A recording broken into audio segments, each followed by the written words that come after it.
hidden life, vibrant in every atom. Vibrant in every atom. O hidden light, shining in every creature.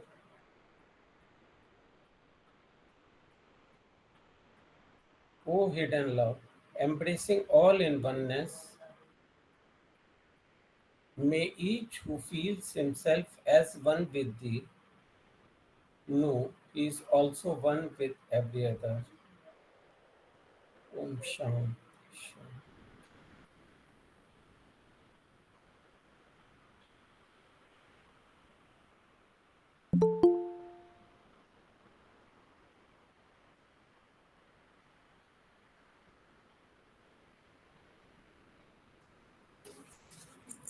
Brothers and sister, आप सभी का स्वागत है। हम लोग शिव सूत्र को ले रहे हैं जिसमें कि पहला चैप्टर है संभवोपाया, जो कि एडवांस सोल्स के लिए है। तो हम लोगों ने ऑलरेडी 19 सूत्र कर लिए हैं, तो 19वें सूत्र को हम लोग फिर से एक बार देख के फिर आगे चलेंगे, थोड़ा सा इसके बारे में तो समझ के। जैसा कि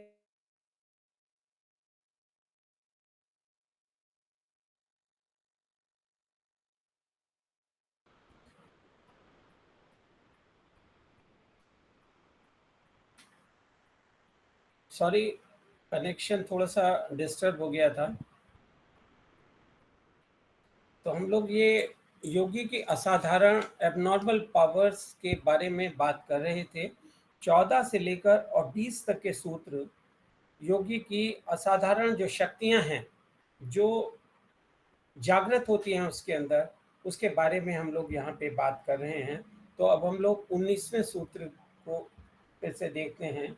ये 19वां सूत्र है शक्ति संधाने शरीरोत्पत्ति, the divine power which is the basis of the objective universe. ये शक्ति की इन्होंने आई.के. तैमली जी ने व्याख्या की है। संधाने मीन्स कॉन्टेम्पलेशन, जब हम उसके ऊपर कॉन्टेम्पलेट करते हैं। शरीर मीन्स बॉडी, उत्पत्ति क्रिएशन।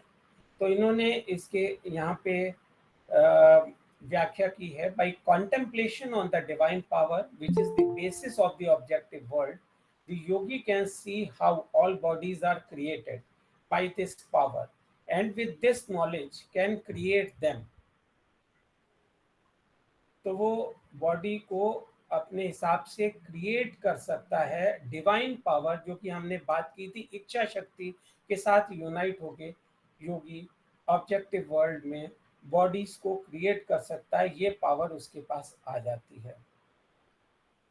जैसा कि हम लोगों ने पहले भी बात की थी कि संधान, यहाँ पे शब्द जो यूज किया गया है, ये धारणा, ध्यान और समाधि कहा जाता है योग सूत्र के अंदर।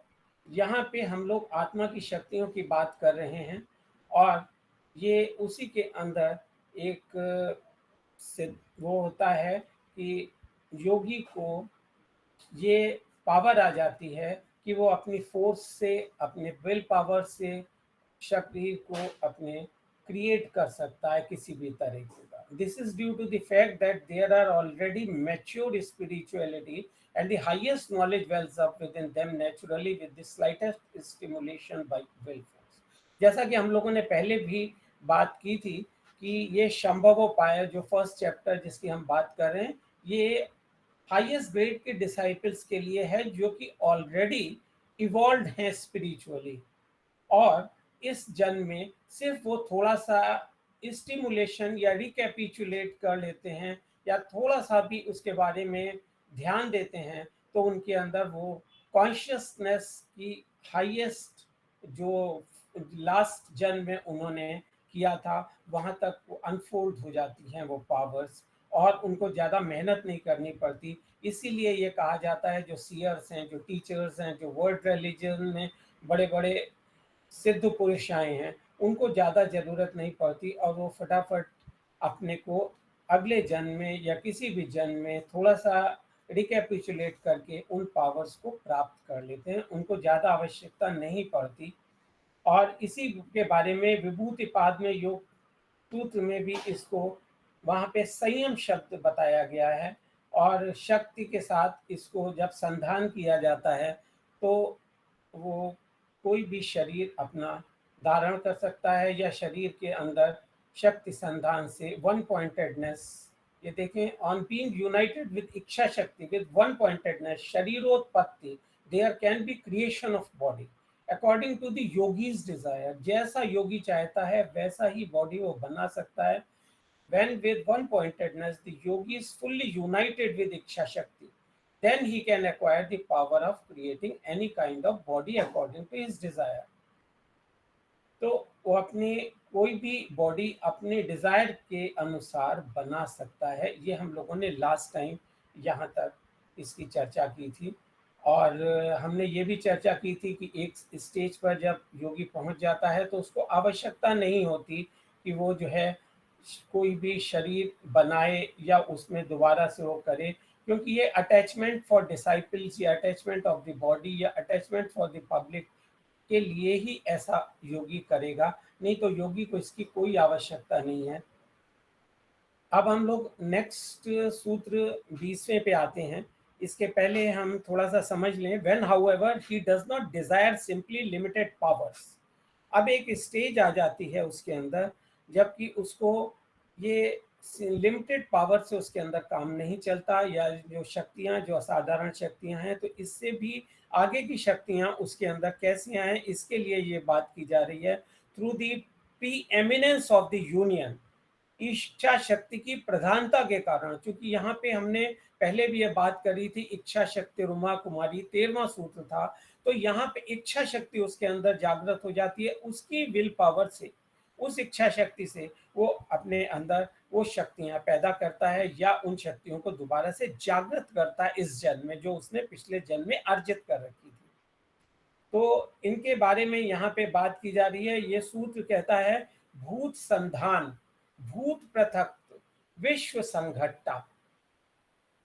इस सूत्र को समझने के पहले भूत हम लोग समझ लें। पंचभूत क्या है? ये एलिमेंट्स हैं, पांच भूत। ये जो हैं हम लोग जिनकी बात करते हैं वो पांच भूत हैं, महाभूत भी इनको कहा जाता है। और इनके कंटेम्पलेशन से हमारे अंदर, योगी के अंदर, हम लोग तो खैर उस स्टेज में नहीं है, the capacity to analyse and separate them. तो वो योगी जो है वो एनालाइज और सेपरेट कर सकता है, यूनिवर्स के अंदर सारे ऑब्जेक्ट्स को दोबारा से बना सकता है, उनको तोड़ सकता है, यानी एक एक एलिमेंट्स के ऊपर कंट्रोलिंग करके।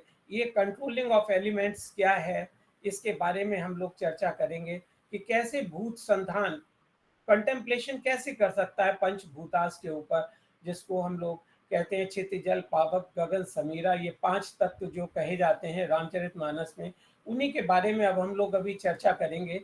Bye contemplation on the nature of the panchabhutas और the five cosmic elements, the yogi gains the capacity to analyze and separate them, and thus to find out how the universe and the objects within have been built or put together through their instrumentality। कैसे वो बने हैं, कैसे उनको विकसित किया जा सकता है, और कैसे वो बना सकता है या उन पे पूर्ण कंट्रोल, विक्ट्री पा सकता है। In order to understand the inner significance of this aphorism, it is necessary to remember that according to occult doctrine, the universe is essentially mental in nature। तो ये हम समझ लें ऑकल्ट डॉक्ट्रिन के हिसाब से कि ये जो विश्व में है ये मेंटल है नेचर में। सारा का सारा जो यूनिवर्स है, जो विश्व हम देखते हैं, मेंटल फिनोमिना जो भी है, इसको प्रोड्यूस कौन करता है? दीज फाइव कॉस्मिक प्रिंसिपल्स, यही पांच एलिमेंट्स जो कहलाते हैं बेसिक कॉस्मिक प्रिंसिपल्स हैं, और संस्कृत में इनको पंचभूतास या पंच महाभूत या पंच तत्व या एलिमेंट्स कहते हैं। The sensations which provide the raw material for the mind to work with, no doubt, arise from vibrations produced by so-called material elements, which modern chemistry deals with. But these material elements are merely the instruments of the Panchbhutas। तो ये यहाँ पे sensations provide करते हैं। तो अभी हम इसके बारे में और चर्चा करते हैं कि ये पंचभूतास क्या हैं, ये एलिमेंट्स से कैसे हम लोग कंट्रोल कर सकते हैं on account of their being the most fundamental principle underlying manifestation. तो जितना मैनिफेस्टेशन है ये इन्हीं तत्वों के माध्यम से बना है। Their nature and functions are not easy to understand. तो इसको समझना इतना आसान नहीं है। अब हम देखिए पंचभूतास है क्या। Panchabhutas are 5 of these innumerable tattvas which have a special function. अब इनका स्पेशल फंक्शन है, देखिए क्या है। इन द मैनिफेस्टेड यूनिवर्स, ये जो मैनिफेस्टेड यूनिवर्स हम देखते हैं इसमें इनका स्पेशल फंक्शन है कि ये मैटर को कॉन्शियसनेस के साथ रिलेट करते हैं।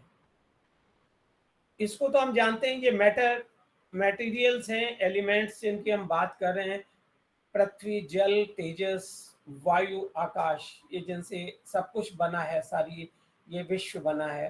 तो ये कॉन्शियसनेस को यूनाइट करता है। अब कैसे करता है इसकी बात करते हैं। वैसे हम लोगों ने इसके बारे में एक दिन बहुत डिटेल में चर्चा करी थी, जिसमें कि हमने 36 तत्वास की बात करी थी अपने तीसरे सेशन में। ये छठा सेशन है, 5 सेशन हम लोग ऑलरेडी इस पे ले चुके हैं। तो ये छठे सेशन में आज हम लोग फिर से इसके बारे में, तो ये 36 तत्व हैं। तो ये जो नीचे के हैं, जब ये तत्वास और सेंसिबल एक्सपीरियंसेस हैं, इसमें आके हम इसको देखते हैं।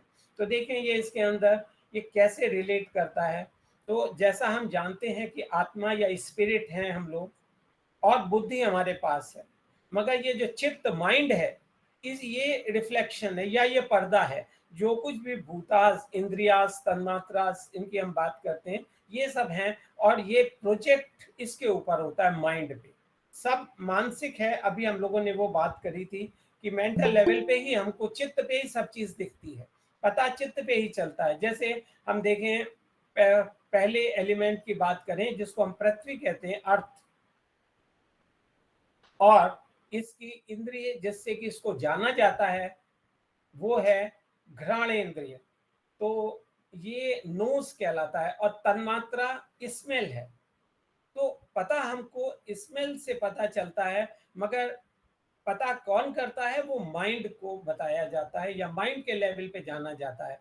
तो अल्टीमेटली ये सारे के सारी इंद्रियां और तन्मात्रा, जैसे घ्राणेन्द्रियां, वैसे ही स्पर्श इंद्रियां, सारे के सारी श्रवण इंद्रियां, जो कान है, तो इस तरीके से एक एक उनके इंद्रियां के अपने क्या नाम है, सेंस ऑर्गन्स हैं।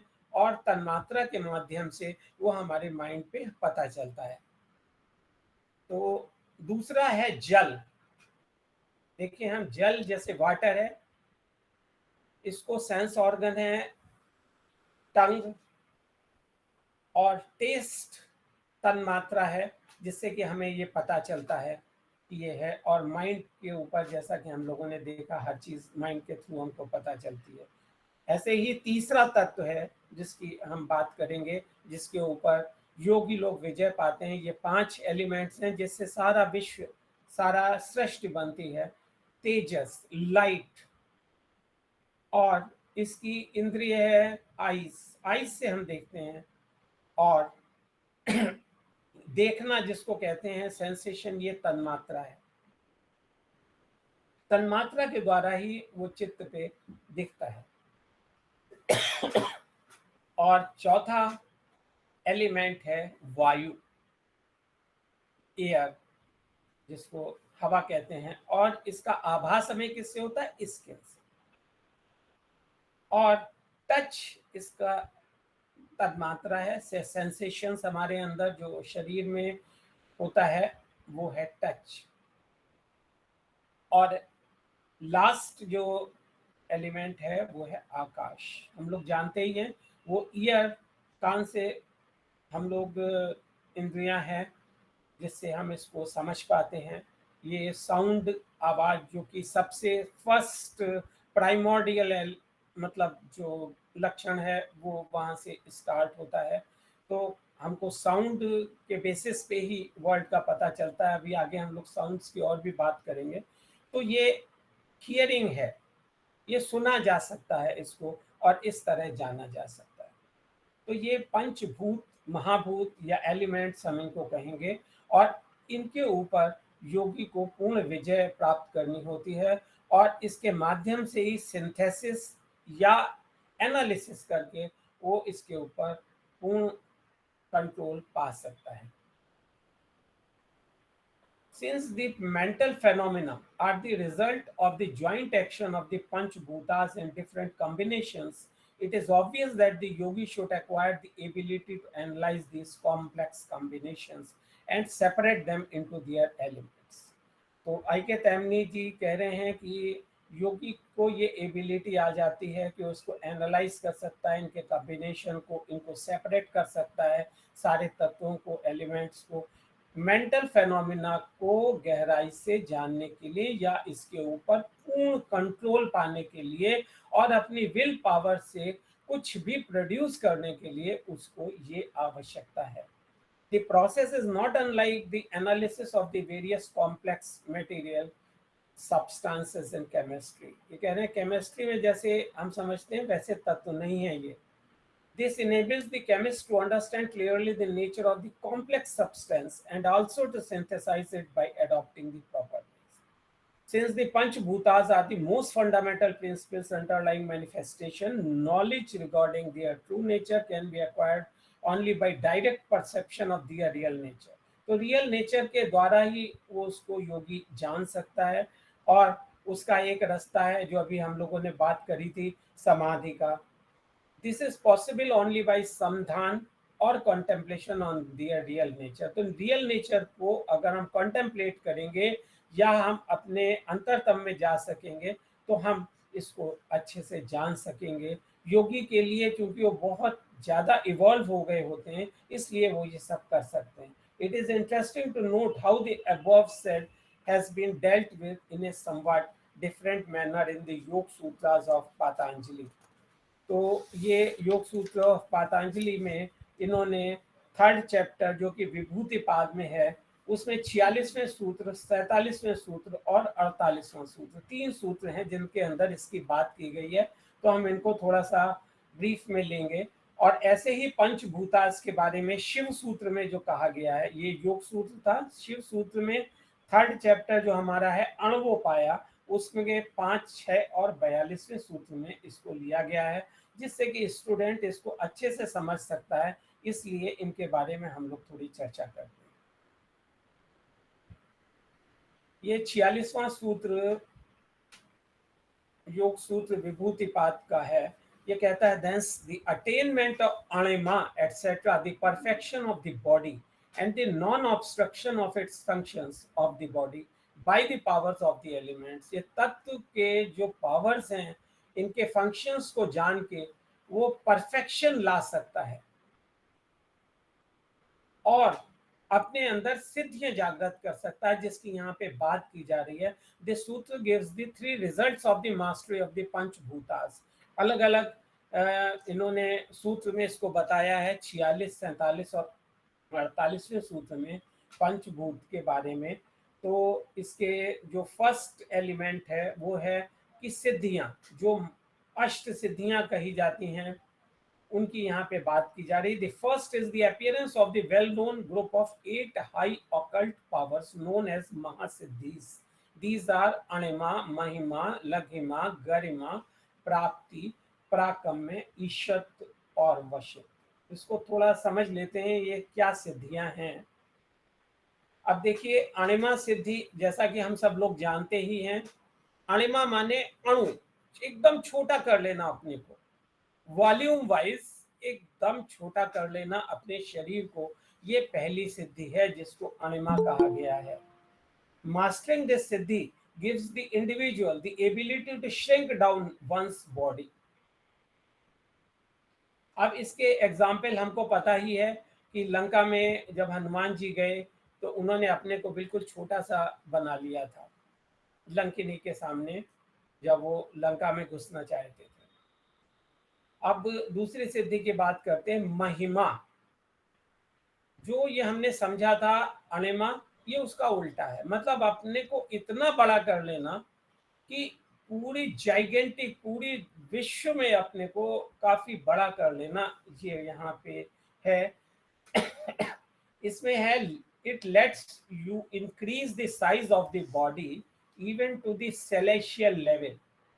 Lord Hanuman used Mahima to increase his size and lift Sumeru पर्वत टू ब्रिंग बैक संजीवनी बूटी।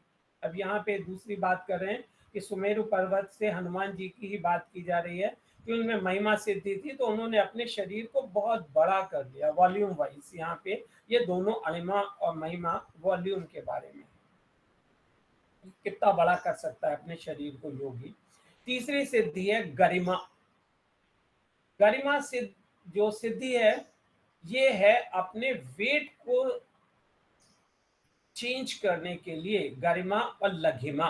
गरिमा माने बहुत भारी कर लेना। Like the relation between anima and mahima, garima only allows the user to increase the weight but not decrease it. By this siddhi, one can increase his weight from little bit to the infinitely. इसका example इन्होंने अंगद का दिया है कि रावण की court में अंगद जब गया तो उसने कहा कि मैं हार मान के चला जाऊंगा और सीता माता को छोड़ दूंगा और मैं हार मान लूंगा अगर कोई भी मेरा पैर अपनी जगह से हटा ले। तो कहते हैं कि ये सिद्धि वहां पे उनको थी अंगद जी को, और उन्होंने अपना पैर इतना भारी कर लिया कि उसको हटाया नहीं जा सका। ऐसे ही कुछ एग्जाम्पल्स मिलते हैं एचपी ब्लेवेस्की जो हमारे फाउंडर मेंबर हैं थियोसॉफिकल सोसाइटी की, उन्होंने भी ऐसा कई बार दिखाया था। जैसे कहा जाता है कि एक छोटी सी टेबल को उन्होंने एक दिन कहा कि कुछ लोगों ने कि भाई क्या है, तो उन्होंने कहा इसको अभी मैं जरा सा वो कर देता हूँ, तो उन्होंने इस पर कंटेम्पलेट करके और उसको भारी कर दिया या क्या कर दिया, लोग उसको हिला नहीं पाए उस टेबल को। छोटी सी टेबल वो टूट तक गई लकड़ी उसकी, मगर वो हिली नहीं अपनी जगह से। तो ऐसे ऐसे एग्जाम्पल आते हैं कि ये सिद्धियां योगी लोग जो है इस्तेमाल करते हैं। अब ऐसे ही लघिमा है। लघिमा सिद्धि ये है कि अपने वेट को बिल्कुल रिड्यूस कर लेना, जीरो के आसपास कर लेना। इससे उसको उड़ने की शक्ति आ सकती है, वो कुछ भी कर सकता है, वो फीदर की तरह लाइट हो जाता है एकदम पंख की तरीके से, और वो लेविटेशन भी कर सकता है, कुछ भी कर सकता है वो। तो इसके लिए ये सारी सिद्धियां जो हैं। अब नेक्स्ट सिद्धि है प्राप्ति। प्राप्ति थोड़ा सा डिफरेंट है बाकी सिद्धियों से, क्योंकि प्राप्ति में ऐसा कहा जाता है कि बॉडी से नहीं है, उसकी डिजायर से जो इंस्टेंटली चीज चाहता है वो उसको मिल जाती है। फ्रॉम द थिन एयर, कहीं से भी वो चीज उसके पास आ जाएगी। जैसे कि बहुत सारी ऐसी चीजें हैं, इसके बारे में हमारी एचपी ब्लेवेस्की ने भी और बहुत सारे सिद्ध पुरुषों ने दिया है कि उन्होंने जो चीज चाहिए वो वहीं आ गई उसी समय। तो ये सिद्धियां जो हैं काफी लोग साध लेते हैं, तो उसकी यहाँ पे बात की जा रही है। प्राप्ति है कि कहीं से भी कोई चीज उसको चाहिए, उसने इच्छा की, वो उसके पास आ जाएगी। ऐसे ही प्राकम्य है छठी सिद्धि। प्राकम्य में क्या होता है, it allows its user to increase their life length dramatically. Teleportation, ability to live underwater, मतलब जो कुछ चाहे वो ऐसी सिद्धियां हैं कि वो अपनी लाइफ की लेंथ बढ़ा सकता है, जितना मर्जी उतनी चाहे लाइफ को बढ़ा सकता है, जैसा ऋषि मुनि करते थे। और ये अलग अलग परिस्थितियों में, जैसे वो पानी में रह सकता है और टेलीपोर्ट कर सकता है, अपने को कहीं भी ले जा सकता है, किसी भी सृष्टि में कुछ भी, मतलब बहुत सारी ये सब सिद्धियां हैं। ऐसे ही है ईशित्व। ईशित्व वो सिद्धि है जिसमें वो ईश की तरीके से कुछ भी बना सकता है। जैसे कि हम लोगों ने अभी बात करी थी, ये सब योगी की जो हम लोग बातें कर रहे हैं, तो इसके अंदर हम लोग इसके बारे में बात कर चुके हैं सिद्धियों का। वो जैसा चाहेगा वैसा इस दुनिया में होगा, अर्थ उस तरह मूव करेगी, स्काई रेन कर देगा, उसकी डिमांड के हिसाब से जो कुछ होगा वो इशारा करेगा, सब चीज हो जाएगी। तो ये ईशित्व मतलब ईश जैसी शक्तियां उसके अंदर आ जाती हैं। नेक्स्ट आठवीं शक्ति है वशित्व। वशित्व का अर्थ है कि वो वश में कर सकता है, मतलब वो जो चाहे लोगों के माइंड्स को कंट्रोल कर सकता है पूरी तरह, और सिर्फ इंसान के ही नहीं, एनिमल्स के भी और किसी के भी। तो इस तरीके से ये अष्ट सिद्धियां हैं। तो इनके बारे में उनके लिए मतलब वरदान था, बताया जाता हनुमान जी को और भी लोगों के लिए। अब हम देखते हैं कि इसी के बारे में 47वां सूत्र क्या कहता है? योग सूत्र का, विभूतिपाद का 47वां सूत्र है, beauty, fine complexion, strength and adamantine hardness constitute the perfection of the body. ये सेकंड रिजल्ट है भूत जय का, यानी एलिमेंट्स के ऊपर विक्टोरियस होने का, परफेक्शन ऑफ फिजिकल बॉडी की यहाँ पे बात की जा रही है। तो अगर वो मास्टरी कर लेता है एलिमेंट्स पे, this naturally lead to the body acquiring all these qualities because they depend upon the action of the bhutas, क्योंकि एलिमेंट से ही सब कुछ बना है। Anyone who is master of the bhutas can regulate the processes taking place in the body. अपने body के अंदर सारे के सारे जितने पार्ट्स हैं, जितने सिस्टम्स हैं, जितने प्रोसेसेस उसको रेगुलेट कर रहे हैं, उन सब को वो चाहे अपनी कंट्रोल में ले सकता है, जैसा चाहे वैसे कर सकता है। Besides when the distortions caused by accumulated Karma, यहाँ तक होता है कि उसकी बॉडी में डिस्टॉर्शंस आ जाते हैं जो एक्यूमुलेटेड कर्मा की वजह से आते हैं, इवन उनको भी वो पूरी तरह कंट्रोल में ले सकता है और exquisitely beautiful and has the above mentioned attribute, सारे मतलब उसको चेंज कर सकता है अपने आप को। ये सिद्धियां योगी के अंदर होती हैं। और लास्ट यहाँ पे जो थर्ड इन्होंने रिजल्ट बोला है वो है immunity from the natural action of the panchabhutas. तो जो 5 एलिमेंट्स हैं उनके नेचुरल एक्शन को भी वो रोक सकता है। दस the yogi can pass through fire, तो वो आग के अंदर से गुजर सकता है और वो जलेगा नहीं। उसकी फिजिकल बॉडी इतनी सॉलिड अर्थ के अंदर से भी पूरी तरह गुजर सकती है फिजिकल बॉडी। तो ये सारी उसके अंदर सिद्धियां आ जाती हैं, ये जिनकी हम यहाँ पे बात कर रहे हैं योगी के लिए। तो ये जैसे जैसे इन एलिमेंट्स के ऊपर वो विक्टोरियस होता जाता है, ये उसके अंदर एक्वायर हो जाती हैं पावर्स। अब देखिए 5वें सूत्र में अणवोपाया में, जो शिव सूत्र की बात हम इसको आगे लेंगे डिटेल में, मगर यहाँ पे हम इसको शॉर्ट में समझ लेते हैं। नाड़ी संहार, भूत जय, भूत कैवल्य, भूत पृथक्त्वानि, by the withdrawal of consciousness from the nadis or channels along which vital forces flow, in a vehicle is attained mastery over the bhutas and the capacity to isolate and separate them from one another। तो वो withdraw कर सकता है अपनी consciousness को नाड़ियों से, जब चाहे तो उसमें चला सकता है, फुल मास्टरी कर सकता है, क्योंकि कॉन्शियसनेस के विड्रॉ करना हमारे कंट्रोल में नहीं है नॉर्मल ह्यूमन बीइंग के। तो ये सब वो कुछ कर सकता है, सेपरेट कर सकता है, जैसे जैसे भूतास के ऊपर उसका कंट्रोल आ जाता है, एलिमेंट्स के ऊपर उसका कंट्रोल आ जाता है। मोहावरणात् सिद्धि, इसका छठा सूत्र अणुपाय का कहता है, इन दीज लोअर सिद्धीज, ये लोअर सिद्धीज कहलाती हैं, और accomplishments there is a still obscuration by moha or delusion of mind caused by attachment which prevents complete freedom or liberation from the world of manifestation। ये कह रहे हैं कि लोअर सिद्धियां, ये जो accomplishment है, अभी इसमें थोड़ा सा ऑब्सक्यूरेशन रहता है, क्योंकि मोह रहता है, डिल्यूजन ऑफ माइंड रहता है और अटैचमेंट रहता है, जिसकी वजह से कंप्लीट फ्रीडम या लिबरेशन मैनिफेस्टिंग वर्ल्ड में नहीं होता। मगर योगी को ये सारे अपने कंट्रोल में पहले ही ले लिया होता है, डिल्यूजन ऑफ माइंड या अटैचमेंट। ये देखिए 42वां सूत्र कहता है अणवोपाय शिव सूत्र में, when the adhikari purush is freed from the psychomaterial mechanism created by his will, utilizing the divine power, his consciousness again reverts to the Shiva state or transcendental reality। तो वो फिर से ईश्वरमय हो जाता है, यूनिवर्सल कॉन्शियसनेस को attain कर लेता है। इसकी यहाँ पे बात कर रहे हैं, भूत कंचुकी तदा विमुक्तो भूया पति समः परा। अधिकारी पुरुष पूरी तरह साइको मटेरियल, क्योंकि हमारा जो भी अभी हम लोग बात कर रहे थे मेंटल ही है, साइको मटेरियल मैकेनिज्म है जो कि हमने विल से किया है। तो जब हम डिवाइन विल यूज करके, अर्थात जब हम इच्छा शक्ति को यूज करके दोबारा से हाईएस्ट कॉन्शियसनेस, यूनिवर्सल कॉन्शियसनेस पे आ जाते हैं, तो शिवा स्टेट हमको ट्रांसेंडेंटल रियलिटी या हाईएस्ट रियलिटी, जिसको हमने यहाँ पे बात की थी शिवा स्टेट, वो हमको शिवा स्टेट मिल जाती है, या योगी वहाँ पे पहुँच जाता है कि वो शिव के जैसा हो जाता है। एक हमने सूत्र पढ़ा था, शिव तुल्यो जायते, तो वो शिव की तरह हो जाता है।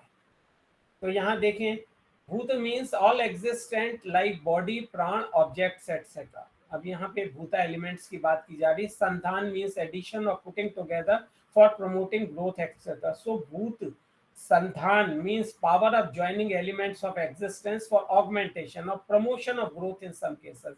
वो किस लिए ये करता है, ऑगमेंटेशन या प्रमोशन ग्रोथ। ज्वाइनिंग एलिमेंट, भूत संधान, कई सारे भूत या एलिमेंट्स को जोड़ के कुछ बनाता है। ऐसे ही क्या करता है दूसरा, bhuta prithaktva means the power of separating of elements from body etcetera for curing physical elements. किस लिए, फिजिकल एलिमेंट्स को क्योर कर सकता है।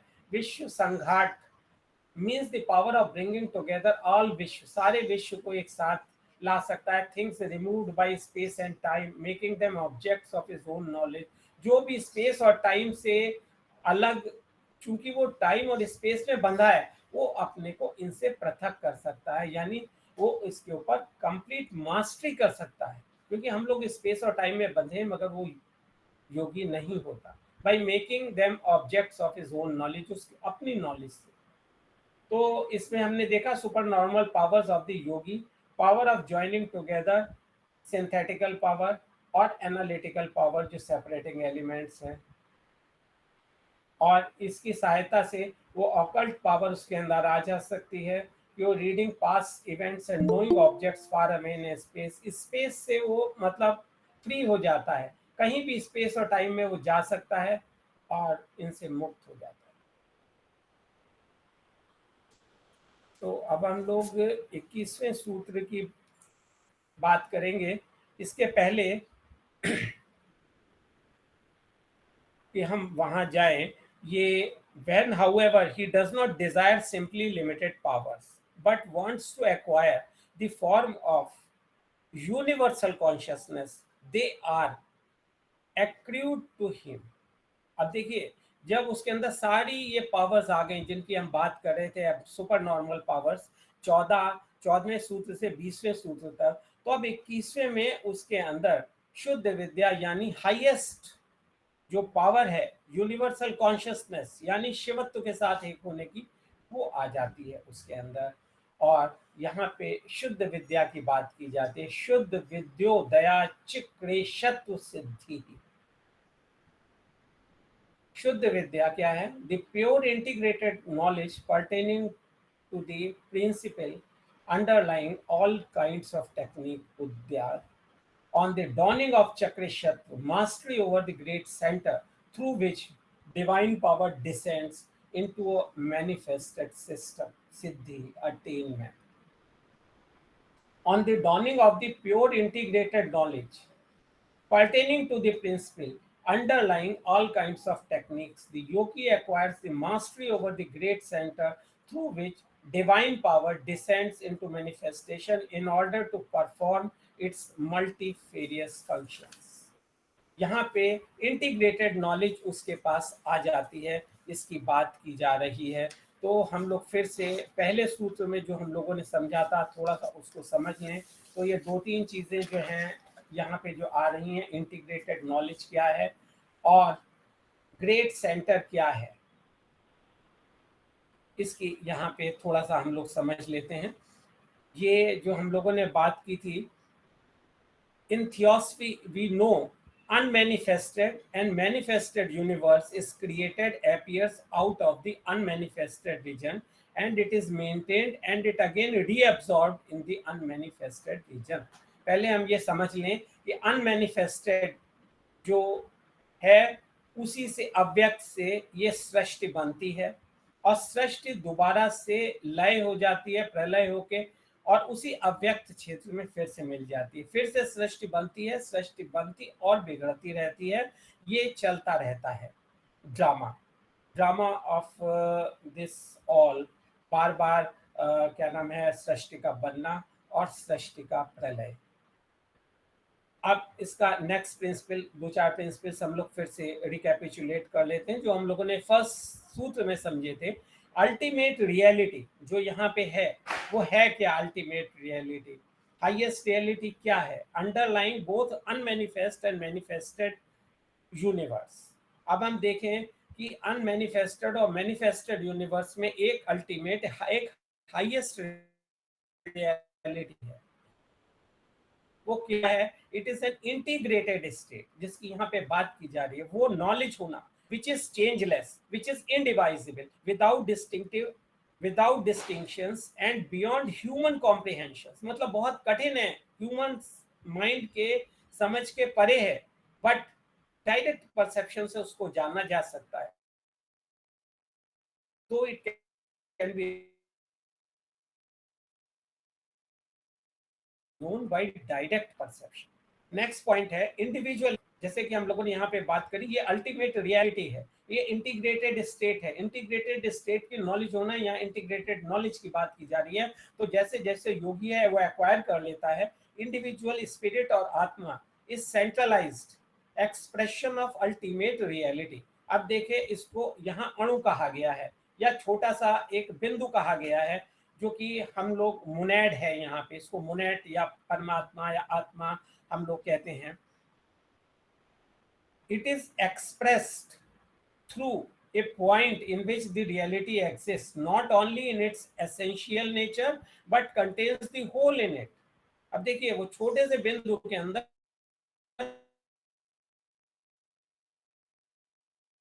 सारी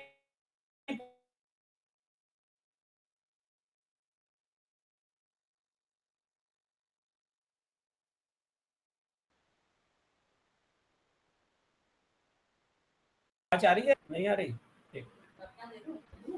आई है। हेलो। हाँ, अब अच्छा, आवाज बीच आ बीच गई। में आज पता नहीं क्या। अच्छा अच्छा, ठीक है।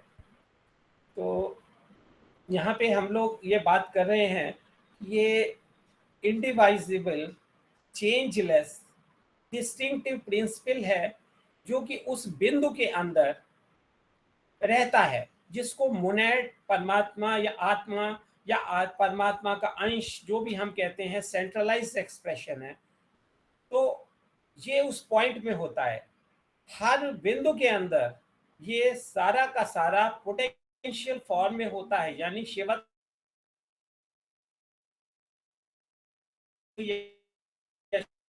जिसको कहते हैं। It also accounts for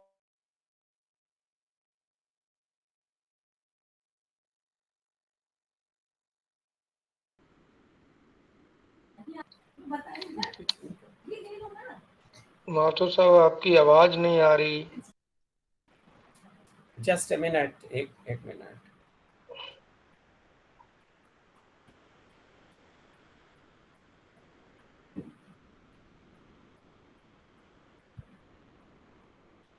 hello, अभी भी आवाज नहीं आ रही? अब आ गई है भाई साहब। आ रही है? अच्छा सर अच्छा। आ गई जी। है, अब आ गई। ये पता नहीं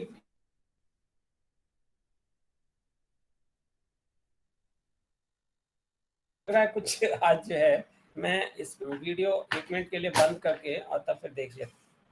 तो हम लोग यहाँ पे फिर से थोड़ा सा रिवाइज करके आगे चलते हैं। ये जो हम लोग इंडिविजुअल स्पिरिट या आत्मा की बात कर रहे थे, ये सेंट्रलाइज्ड एक्सप्रेशन की हम लोग बात कर रहे थे कि ये सेंट्रलाइज्ड एक्सप्रेशन एक बिंदु में होता है, जिसको हम मोनेड कह रहे हैं, यहाँ आत्मा कह रहे हैं, उसकी बात यहाँ पे कर रहे थे हम। तो इंडिविजुअल स्पिरिट और आत्मा is centralised expression of the ultimate reality through a point in which the reality exists not only in its essential nature but contains the whole in the potential form, changeless, indivisible, without distinction, etc. It also accounts for the continuous and infinite expansion of consciousness in the individual spirits and simultaneous development of the corresponding powers as evolution proceeds, and what is the potential become.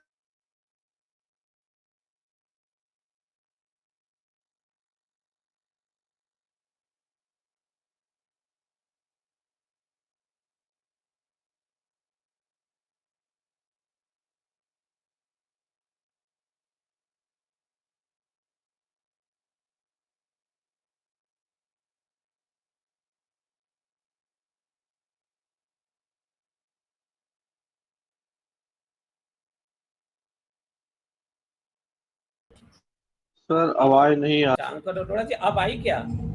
अब आ गई sir. Thank you sir, आ गई।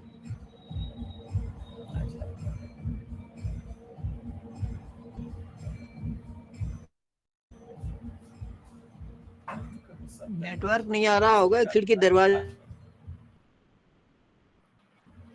Hello, अभी आज आ रही है क्या? नहीं आ रही। आज पता नहीं क्यों अनस्टेबल सा कनेक्शन हो रहा है। एक मिनट। नहीं, अब तो आवाज आ रही है भाई साहब। सर आ गई अब आवाज।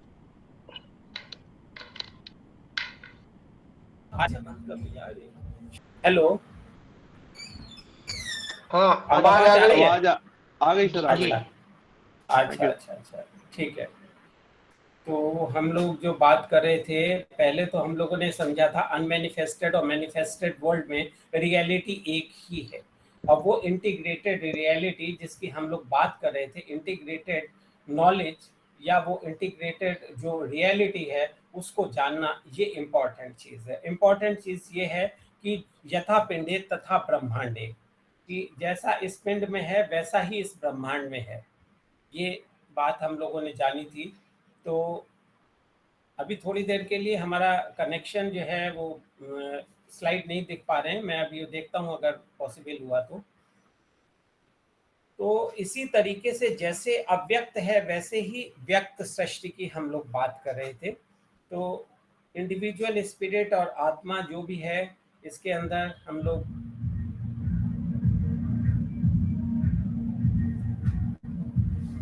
तो ये बिंदु के द्वारा प्रदर्शित होता है, ऐसा कहा जाता है। It is express through point, और reality exist in its essential potential form. वैसे ही जैसी हाईएस्ट रियलिटी पे थी अनमैनिफेस्टेड और मैनिफेस्टेड लेवल के ऊपर, वो चेंजलेस, इंडिवाइजिबल, डिस्टिंक्टिव और बियॉन्ड ह्यूमन कंप्रहेंशन है, और डायरेक्ट परसेप्शन के द्वारा इसको जाना जा सकता है। ये यहाँ पे बात हम लोगों ने करी थी। शुद्ध विद्योदया कृशत्व सिद्धि ही, ये इसकी हम लोग बात कर रहे थे। तो इसके अंदर जो है हम लोगों ने ये बात की थी कि जो मोनेड है, इसको हम मोनेड कहते हैं या आत्मा कहते हैं। तो ये इंडिविजुअल स्पिरिट को रिप्रेजेंट करता है, इसको एक्टिवेट करा जाता है, और ये धीरे धीरे पोटेंशियल इसके अंदर फुल मतलब पावर होती है, शिवत्व जिसकी हम यहाँ पे बात कर रहे थे आत्मा के अंदर, ये बिंदु के अंदर। तो ये बिंदु जो है उसके साथ जो परम बिंदु है उसका ही पार्ट है, और उसके साथ वननेस है, और ये दोनों अलग अलग नहीं हैं। तो इसके अंदर फुल पोटेंशियलिटी होती है, और धीरे धीरे इवॉल्व होके ये वही क्या नाम है ईश्वरत्व को पा लेता है, या अपने को शिवत्व के साथ वननेस कर लेता है। नेक्स्ट पॉइंट है, मोनेड और individual spirit represents different expression of the same ultimate reality through different centers of consciousness, each center becoming gradually a separate expression of divine life and consciousness. According to the individual uniqueness and playing its own distinctive role in the drama of manifestation. तो ये जो drama of manifestation है, इसके अंदर वो अपना role play करता है, और धीरे धीरे एवोल्यूशन या मैनिफेस्टेशन के द्वारा वो आगे बढ़ता रहता है। The centers of divine life and consciousness called अणु in शिव सूत्र, शिव सूत्र में उसको अणु कहा गया है, और these are apparently scattered far and wide in the realm of time and space when looked at from below. जब हम इसको देखते हैं तो ये टाइम और स्पेस में अलग अलग जगह पे बिखरे हुए हैं अणु, and they are concentric and rooted in the mahabindu, और वो सारे के सारे महाबिंदु के अंदर ही कंसेंट्रिक हैं और रूटेड हैं, मतलब उसी महाबिंदु के अंदर समाहित हैं, जो जिसको हमने अनमैनिफेस्ट कहा है। The great centre in the unmanifested region, तो वो ग्रेट सेंटर है अनमैनिफेस्टेड रीजन में, इसलिए उसको हम ये कहते हैं कि ये मैनिफेस्टेड और अनमैनिफेस्ट एक ही है। And it continue to function during the period of manifestation, और ये महाबिंदु पूरे मैनिफेस्टेशन के दौरान कार्य करता रहता है और बहुत सारे बिंदु इसके अंदर पोटेंशियली इवॉल्व होते रहते हैं। These centres are separate from each other. ये जो अणु जिनकी हम बात कर रहे हैं, ये सेंटर्स ये अलग अलग होते हैं रेल्म्स ऑफ मैनिफेस्टेशन में, और they function through the mind principle, जो यहाँ पे हम लोग मेंटल फेनोमेना की बात कर रहे थे। But in the realm of unmanifest they are rooted in one reality. They are rooted in the one reality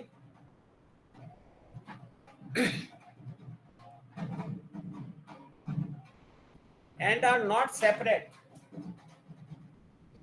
And are not separate.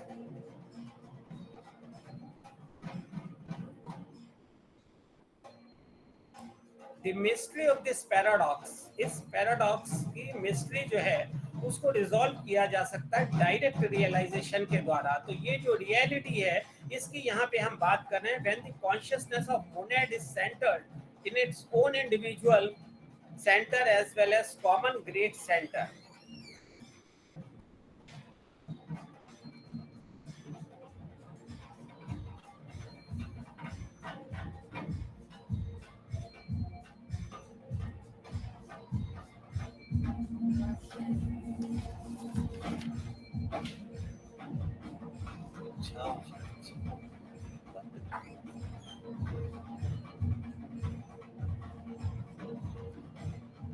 नीचे कुछ फंक्शन भी है।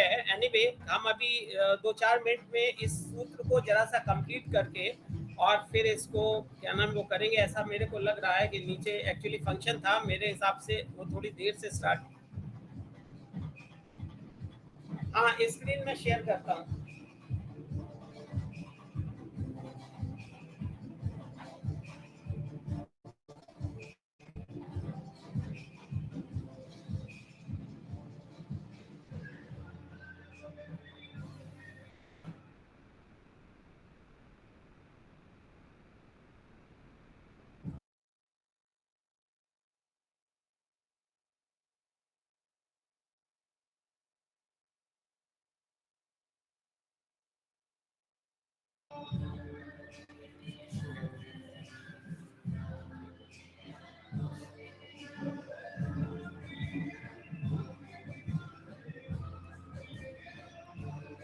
इशू आ रहा है इसलिए मैंने ये अपना बंद कर दिया था।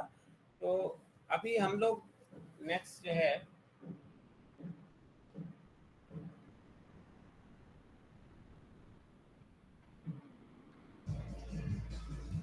अभी स्लाइड दिख रही है, देखिएगा जरा।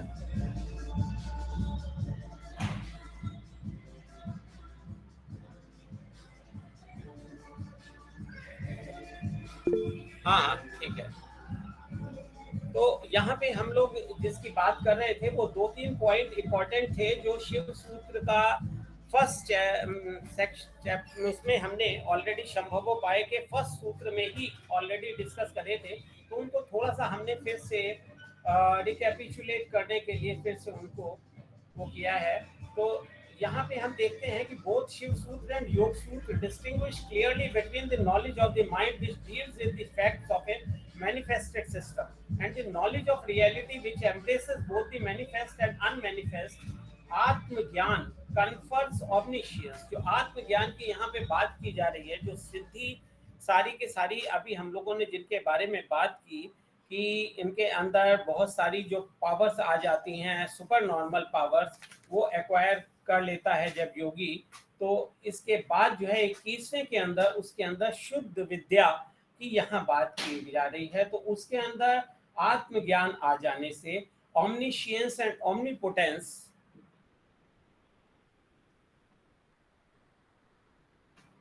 of a limited nature within the realm of manifested system present in the consciousness of the individual Atman, while knowledge of Paramatma, which is referred to as Shuddha Vidya in the present aphorism, confers to omniscience and omnipotence।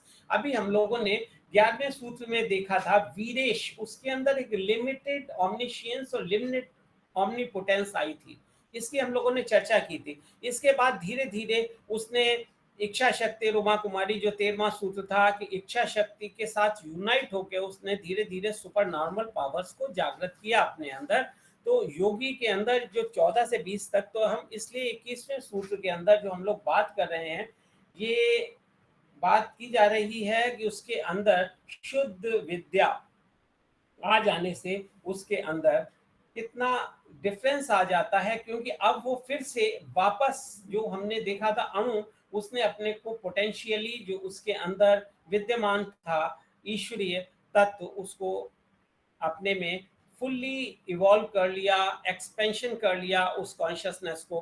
तो अब वो जो है आगे अपने में बढ़ रहा है, उसके अंदर शुद्ध विद्या जागृत हो गई। तो ये परमात्मा की शक्तियों की यहाँ पे बात की जा रही है। What is real nature of a chakra यहाँ पे बात की जा रही है। It is well known that any kind of manifestation takes place through a point is brought about by divine consciousness। जो हम point की बात कर रहे थे, अणु की बात कर रहे थे, about by the divine consciousness through the agency of the divine power descending through the great point called महाबिंदु। ये महाबिंदु की बात की जा रही है संस्कृत में। ये उसी महाबिंदु की है जिसके अंदर सारे के सारे बिंदु हैं और उसके साथ वननेस है, और उसी के अंदर यानी पूरी मैनिफेस्टेशन पीरियड में वो महाबिंदु रहता है और उसके अंदर सारे बिंदु धीरे धीरे पोटेंशियली इवॉल्व होते रहते हैं। और ये ड्रामा, जिसको सृष्टि का ड्रामा कहा जाता है, ये चलता रहता है। When divine power flows from a higher to a lower plane through a point, it churns up the matter of the lower plane around that point, and it is this centrifugal phenomena which gives the appearance of a chakra. There are generally several chakras working in a vehicle performing different functions, but all of them derive their respective powers from the central divine power and are rooted in the central Shakti chakra, of which all chakras may be considered as a reflection and expression। यहाँ पे हम लोग चक्र की बात कर लेते हैं। थोड़ा सा अब समय समाप्त हो रहा है, हम लोग यहाँ पे ही रुकेंगे उसके बाद। तो चक्र के बारे में हम लोगों ने पहले ही 6ठे सूत्र में यहाँ पे काफी कुछ हम लोगों ने बात की थी। जो सूत्र था शक्ति चक्र संधाने विश्व संहारा, तो शक्ति चक्र का संधान की बात यहाँ पे करी थी। तो ये जो ग्रेट पॉइंट है, it is a kind of a threshold separating the world of reality in the unmanifest and the unreal world existing on different planes in the realm of manifestation। तो ये एक तरीके का प्रवेश द्वार हो सकता है, थ्रेशोल्ड है, जो ग्रेट पॉइंट जिसकी यहाँ पे बात की जा रही है, जो महाबिंदु है, वो उसके अंदर ही हमने जैसे बताया सारे अणु इवॉल्व होते हैं और अपने अपने उसमें पोटेंशियल से धीरे धीरे वो इवॉल्व करते हैं, डेवलप होते हैं और ये ड्रामा ऑफ मैनिफेस्टेशन में चलते रहते हैं। तो यहाँ पे ग्रेट पॉइंट जिसकी बात की जा रही है, उसमें एक साइड में तो रियलिटी है और वो अनमैनिफेस्ट है, और दूसरे साइड में जो अनरियल वर्ल्ड है, ये जो हम दुनिया में देखते हैं कि अनरियल वर्ल्ड है, ऐसा नहीं है कि है नहीं, it is there, very much there, but it is unreal.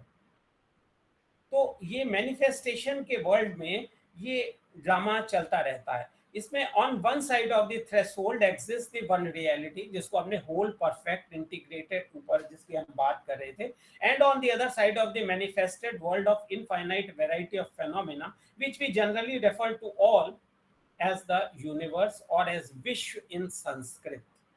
इसको हम यूनिवर्स या विश्व भी कहते हैं, जो इस महाबिंदु के नीचे है। We should note that the great point through which Shakti descends from the unmanifest and creates the unmanifested universe is not only the center from which the mental universe is projected, is not only the source of power which is running the machinery of the universe। अब देखें, ये जो unmanifest से great बिंदु के through mental जो ये सारा का सारा प्रोजेक्ट हुआ है विश्व, जो अनरियल है, which is running this machinery of the universe, but is also a point from which the manifested universe can be seen in its true form।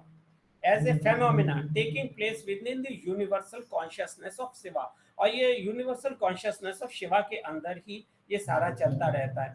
If an individual can raise his consciousness, अब देखें अगर कोई individual अपनी चेतना को, अपनी consciousness को इतना उठा सकता है, इतना इवॉल्व कर सकता है, एक्सपेंड कर सकता है कॉन्शियसनेस को, and can see the universe through the great point and can realize the phenomenal nature of the whole manifested universe from the lowest to the highest level and become completely free from the great illusion by which we are bound. हम लोग जिसमें बंधन में बंधे हुए हैं, imprisoned हैं और ग्रेट इल्यूजन में है यूनिवर्स के, he is capable of reverting to original pure state. तो वो उसी स्टेट को प्राप्त कर सकता है. यानी वो एक साइड में जिसके ग्रेट पॉइंट जिसकी बात कर रहे हैं, थ्रेशोल्ड ऊपर अनमैनिफेस्ट और मैनिफेस्ट को देख सकता है, तो वो इस संसार के ड्रामा से अलग हो जाता है, यानी वो इम्प्रिजनमेंट से हट जाता है, इल्यूजन खत्म हो जाता है. तो शक्ति चक्र के बारे में थोड़ी सी बात कर लेते हैं. जो चक्र की बात आ रही थी, when manifestation takes place, a period of parallel through the great point and the function and the various तत्वास और प्रिंसिपल्स जो हमने अभी बात की थी, तो हाईएस्ट 36 प्रिंसिपल्स की भी बात हम लोगों ने करी थी पिछले थर्ड सेशन में. तो वो पर्टिकुलर सेंटर में फोर्सेस जो हैं, जो शक्तियां हैं, उन डिसेंड कैसे होती हैं इसके बारे में जान लेता है. तो इसको हम समझते हैं ईच सेपरेट मैनिफेस्टेड सिस्टम और लिविंग ऑर्गेनिज्म. जो भी मैनिफेस्टेड सिस्टम है या लिविंग ऑर्गेनिज्म है, इसके अंदर कई सारे पॉइंट्स होते हैं हर इंडिविजुअल या लिविंग ऑर्गेनिज्म में. Such mysterious and hidden centres whether the organism is macrocosmic और माइक्रोकॉस्मिक, चाहे वो छोटे से छोटा जीव हो, चाहे बड़े से बड़ा हो, और चाहे ये विश्व है, इन सब के अंदर वो पॉइंट्स हैं जहाँ पे कि मिस्टीरियस और हिडन सेंटर्स हैं. Each of these centers called a chakra in Sanskrit. Sanskrit में इसको चक्र कहा गया है. Is a door through which forces and powers descend from above and consciousness can move up and down between lower and higher planes. तो इस तरीके से ये दरवाजे हैं, ये द्वार हैं, ये चक्र हैं, जिससे कि कॉन्शियसनेस ऊपर से नीचे, नीचे से ऊपर, यानी जो हम लोग जानते हैं हमारी बॉडीज हैं, उनके थ्रू ट्रेवल कर सकती है. ये इसकी बात की यहाँ पे जा रही है. तो इसको यथा पिंडे तथा ब्रह्मांडे भी यहाँ पे, जैसे कि सूत्र हम लोगों ने बात की थी, the physical body and also other subtler bodies are a microscopic representation and expression of the universe, contains such centers for the transmission of all kinds of energy and forces and the transference of consciousness from one plane to another. तो ये इस द्वार की बात कर रहे हैं, ये सेंट्रल शक्ति चक्र की जो बात कर रहे हैं. तो यहाँ पे हम लोगों ने शक्ति चक्र देखा है. तो उस शक्ति चक्र हैं ये सारे, सेंट्रल शक्ति चक्र यानी हार्ट का जो है उसकी यहाँ पे बात की जा रही है. तो उसके थ्रू वो कह रहे हैं कि रिफ्लेक्शन एक्सप्रेशन हमको आते हैं. तो यहाँ पे ये हम लोग देखें, ये चौथा सेंटर है, और ये क्या नाम है, चक्र, इसकी बात यहाँ पे जो हम करते हैं चौथे चक्र की, ये हृदय चक्र है, और इसी की यहाँ पे बात की जा रही है. It is control over this central शक्ति चक्र through which universal divine power descends. ये देखिए, ये ग्रीन कलर से दिखाया गया है. हार्ट चक्र लव और हीलिंग के लिए यूज होता है. हम लोगों ने पीछे इसको टेकअप किया था, तो तब इसको लिया था हम लोगों ने. तो अभी हम लोग फिर से जो है यहाँ पे इसको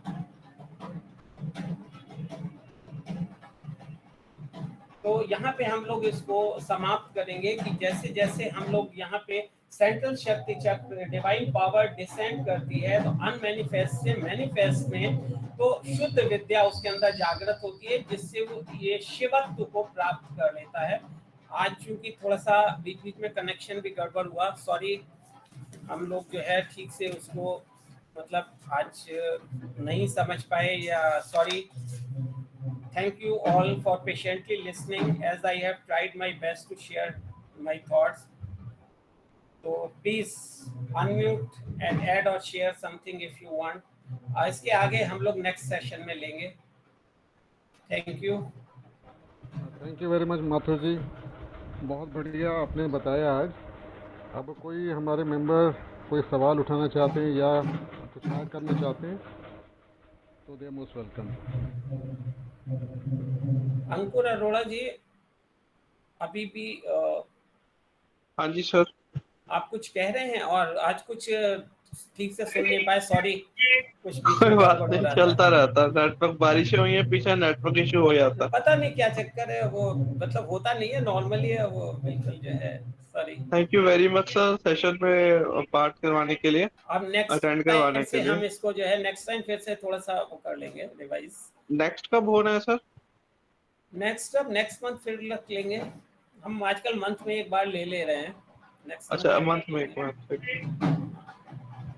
अब सेशन नेक्स्ट मंथ में लेंगे आप? हाँ हाँ, हम क्या नाम है, मोस्ट प्रोबेबली थर्ड वीक में, थर्ड वीक, ठीक है थर्ड सर। सैटरडे, थर्ड ठीक है Saturday. Sir. Hello sir, sir आप कभी वो राजीव, हेलो, हेलो, हाँ बोलिए। राजीव राजीव गुप्ता सर का भी वो पतंजलि योग सूत्र का बचा हुआ, कभी मौका मिले तो कर पूछ सकते हैं लेते हैं, क्या? राजीव जी सामने ही है। राजीव जी पतंजलि योग सूत्र को आगे बढ़ाने के लिए कह रहे हैं, शर्मा जी।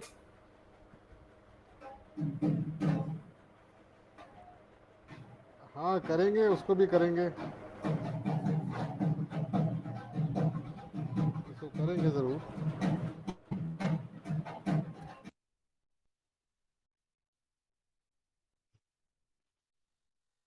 थैंक यू राजू जी, बहुत गहन अध्ययन आपने किया है और बहुत स्पष्टता के साथ प्रस्तुत किया है। बहुत बहुत धन्यवाद आपका, बहुत बहुत धन्यवाद। मैं तो किताब लेके बैठी हूँ आपका सुनने के लिए। थैंक यू सुष्मा जी।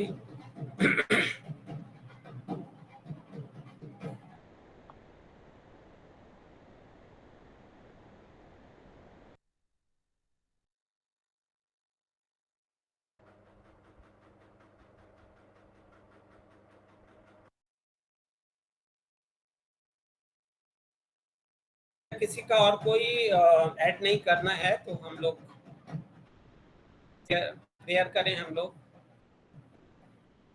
एक बात ध्यान में आ हाँ रही बोलिए, है राजीव जी, यदि आपका परमिशन हो तो मैं कहूँ। जैसे बोलिए, तन्मात्रा हाँ की जो बोलिए। बात होती है, हाँ, तन्मात्रा तन्मात्रा की जो बात होती है, रूप रस गंध स्पर्श और सुनना, तो उसमें ये तन्मात्रा को बॉडी एंड वेट कहते हैं। तो जैसे कोई फूल उगता है तो उसमें उसका रूप भी है, उसमें रंग भी है, उसमें जल तत्व भी है, उसमें अग्नि तत्व भी है। तो मेरे ख्याल से तन्मात्रा का यही तात्पर्य है कि बॉडी एंड वेट, इस एटमॉस्फेयर से कोई भी पदार्थ उस तन्मात्रा को एकत्र करके वो अपनी बॉडी बनाता है। इज इट राइट और नॉट? बिल्कुल ठीक कह रहे हैं आप। कहिए, मतलब ये सारे के सारे, जैसे शब्द तन्मात्रा, स्पर्श तन्मात्रा, रूप तन्मात्रा, रस तन्मात्रा और गंध तन्मात्रा, ये पांच हैं। इन पांचों का जो है वो आप बड़ी गहराई से बात कर रही हैं। ये अलग नहीं हो सकते, सभी उसके अंदर हैं, सभी तरीके की तन्मात्राएं। जी तो नेचुरली वो जी तो जी, आप बिल्कुल ठीक कह रही हैं और बहुत गहराई से बॉडी आपने एंड वेट, अध्ययन करा हुआ है। हाँ, तन मात्रा, बॉडी एंड वेट, तो हाँ वो पांचों चीज जो है वो बिल्कुल। मिक्स है। और जब भी हाँ जैसे हाँ कोई फूल उगता है तो कोई चीज उत्पन्न होती है, तो उसमें पांचों चीज सम्मिलित रूप से रहती है। तो मेरे बिल्कुल ख्याल से बिल्कुल। तन्मात्रा का यही तात्पर्य है। नहीं नहीं, आप सही कह रहे हो। ये देखिए, इंटीग्रेटेड रियलिटीज है ना सारी। आप देखिए, जो फूल भी आया उसके अंदर भी, जैसे कि हम बात कर रहे हैं, कोई भी ऑर्गेनिज्म, उसके अंदर सब कुछ तो है।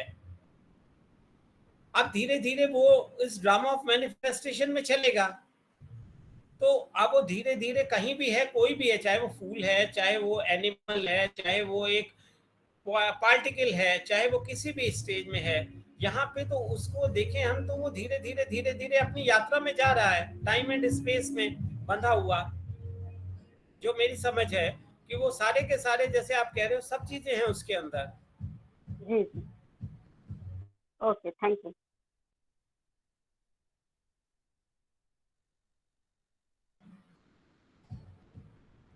हम लोग बंद कर क्लोज करें, अगर और किसी को कुछ ऐड करना है तो बताएं, नहीं तो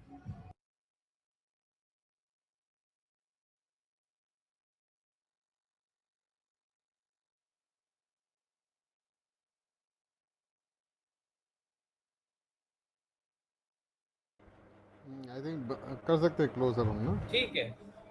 ओम सर्वे भवन्तु सुखिनः, सर्वे सन्तु निरामया, सर्वे भद्राणि पश्यन्तु, न कश्चित् दुःखभाग् भवेत्। ओम शांति।